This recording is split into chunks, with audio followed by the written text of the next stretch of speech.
花田美術の花田です。草間彌生さんの略歴を教えてください。草間さんは1929年の3月22日生まれの、長野県の松本で生まれます。簡単な略歴なんだけども、10歳の頃からドットとかネットとかそういうのをすごく書くようになるんですけど、その最初の、原因というかスタートとしては幻聴が聞こえたり幻覚が見えたりとかそういうことがあってネットとかドットとかを書くようになったっていうふうに聞いています。その後はどういう感じなんですか？彼女は大人になってとか、成長して京都市美術工芸学校かなを卒業、入って日本画を学ぶんだよね。で日本画学ぶんだけど、その日本の伝統的な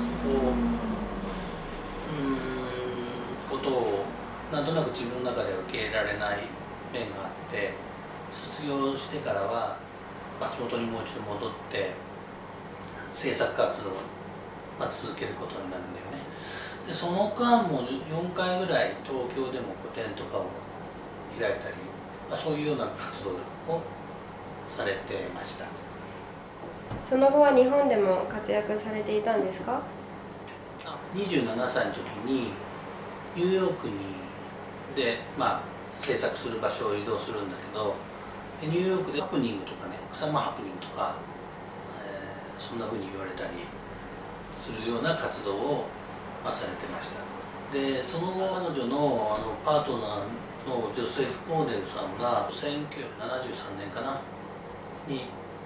亡くなって、やっぱりもちろん精神的にはすごく落ち込みがあったんだと思うんだよね。それでいろいろ余計精神的なことがいろいろ問題になったりして、彼女また日本に帰ってくることになり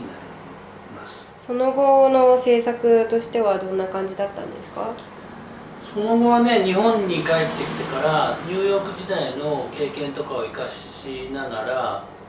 作品制作をそのまま、ずっと日本で続けるんだけど、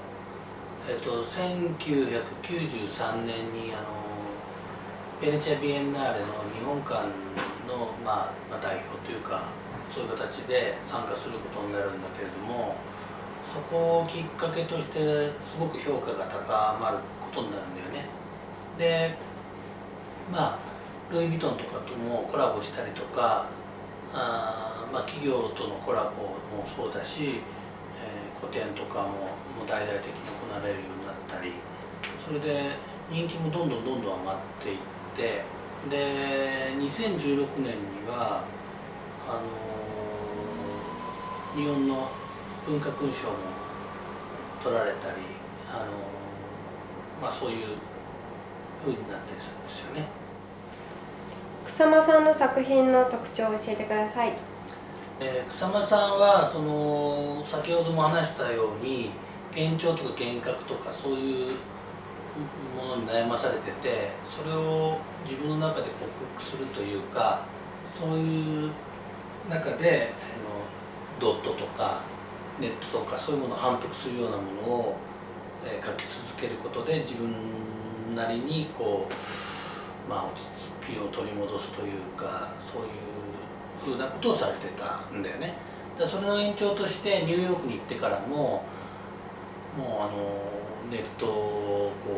反復したネットの作品をたくさん描かれたり、その後もドットの作品をたくさん描かれたりするっていうのが草間彌生さんの、基本的な作品の、形というかものかなと思いますね。草間さんの作品の中で何が一番人気だったりするんですか？そうね、ドットとかネットとかそういうものもちろん人気があるんだけど、特に人気なのはかぼちゃを描かれた作品が、黄色いものとか赤いものとか緑のものとかいろいろあるんだけど、そういう作品がそのかぼちゃの作品とかが一番人気のある作品かなと思いますね。作品を購入したり売却したりする際に何か注意することはありますか？まず購入にあたっては、偽物もすごく多いので、キャンバスの作品であれば鑑定書っていうのが、鑑定登録書っていうのかなのが草間さんの草間スタジオの方で発行されてるものがあるんだけど、そういうものがついてるものを購入しないと偽物を買ってしまうってこともあるので、ただその鑑定書自体の偽物っていうものもあるので、信頼できる画廊さんに見てもらうとかで買うっていうことになると思うんだよね。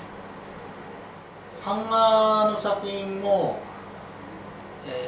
2019年の12月15日だったかなが最終的に確認っていうのを、これも北間さんのところのスタジオでやってくれてたんだけども、その12月15日以降はもう受付もしなくなってしまって、版画のものに関してはその真贋についてのなんていうかな、確認するっていうのはちょっと現状は今なくなっちゃってるってことなんだよね。だからそれも含めて、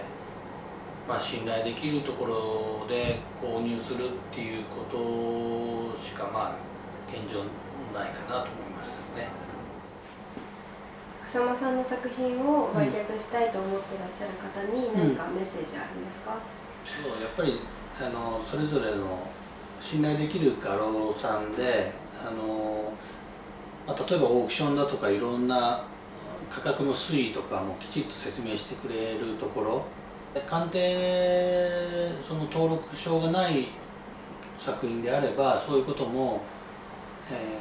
対抗して取ってくださって、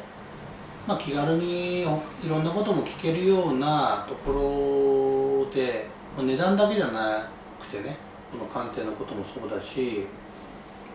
現状のオークションの相場だとかそういうことも細かく教えてくれるようなところでまず相談されたらいいんじゃないかなと思います。本日はありがとうございました。どうもありがとうございました。